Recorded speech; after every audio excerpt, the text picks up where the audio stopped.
Nos indicado aqui uma função f definida em R2, o valor da função número real, e é apresentada através desta expressão com dois ramos para valores diferentes de 0, 0, para pontos diferentes de 0, 0, o ramo superior, e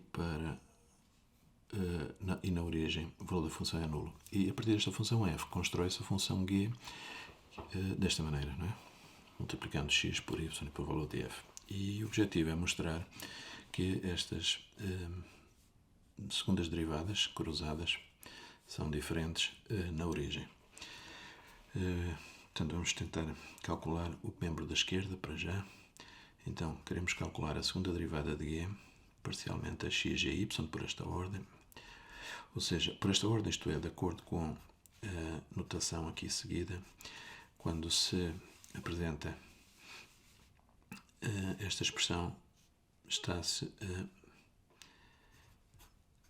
indicar o valor da derivada de g parcialmente a y, em primeiro lugar, e depois essa função, que é de ser uma função de x, y, derivada parcialmente a y, neste caso na origem. E como o ponto é 0, 0 e como a função g também, tal como a função f, troca de ramo na origem, portanto vamos precisar de usar aqui a definição da derivada parcial, ou seja, da derivada direcional, e escrevemos a derivada parcialmente a x neste ponto 0, 0 da função dg da y. Portanto, temos a função dg da y no ponto h0, que a subtrair pela função dg da y no ponto 0, 0.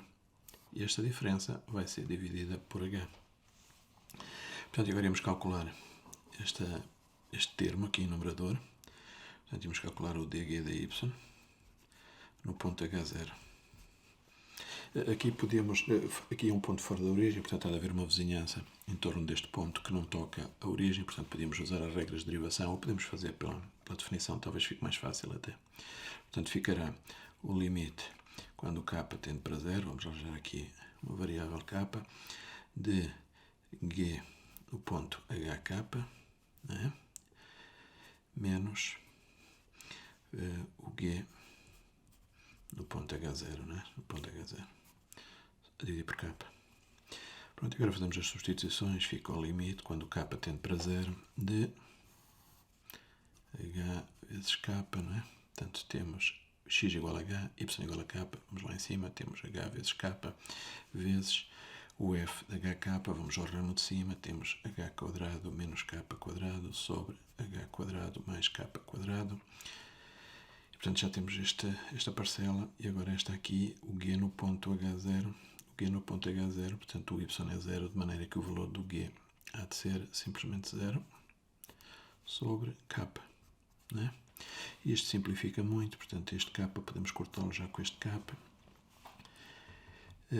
O k tende para 0, portanto temos aqui h quadrado menos, a dividir por h quadrado, fica 1 vezes h, e isto fica simplesmente, o h nesta altura funciona como um valor constante, portanto fica o limite de h, ou seja, o próprio h, né?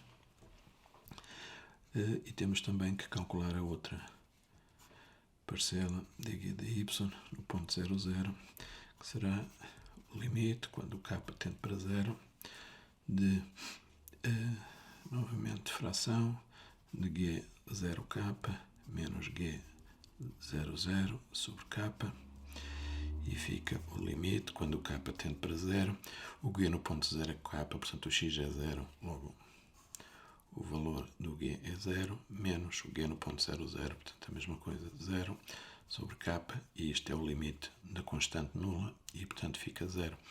Ou seja, já podemos pegar nestes dois resultados, no h e no 0, e substituí-los lá em cima, e ficamos com o resultado que nos interessa, que é d2g dx dy no ponto 0, 0 igual ao limite quando h tende para 0 de, portanto, aqui dg dy no ponto h0 é h, dg dy no ponto 0, 0 é 0 sobre H e dá simplesmente 1.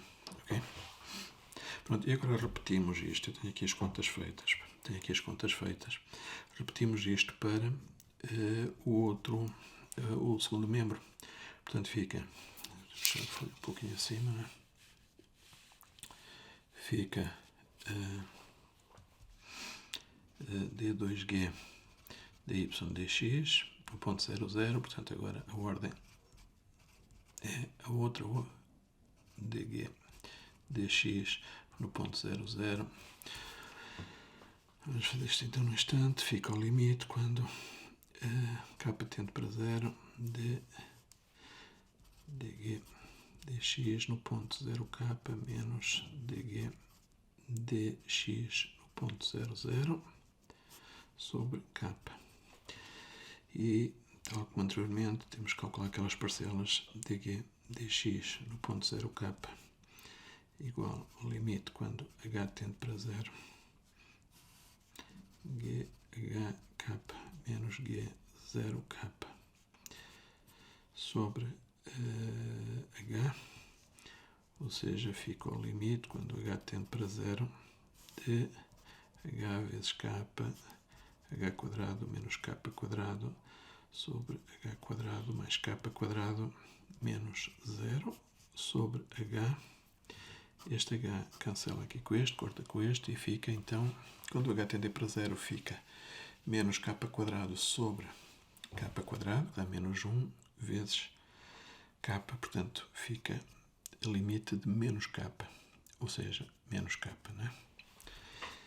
E o dg dx no ponto 00, limite quando h tende para 0, dg h0 menos g 00 sobre h, fica ao limite quando h tende para 0, de, tal como anteriormente, ali fica 0 menos 0 sobre h, fica limite de 0, ou seja, 0. E portanto substituímos e ficamos com, portanto, o resultado d2g dy dx no ponto 00 fica ao limite quando o k tende para 0 de traço de fração dg dx no ponto 0k, ou seja, menos k menos dg dx no ponto 00, 0, sobre k, ou seja, fica limite de menos 1, limite de menos 1 é simplesmente menos 1. E portanto cá está,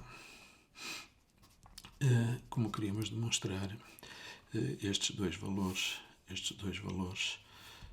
são diferentes.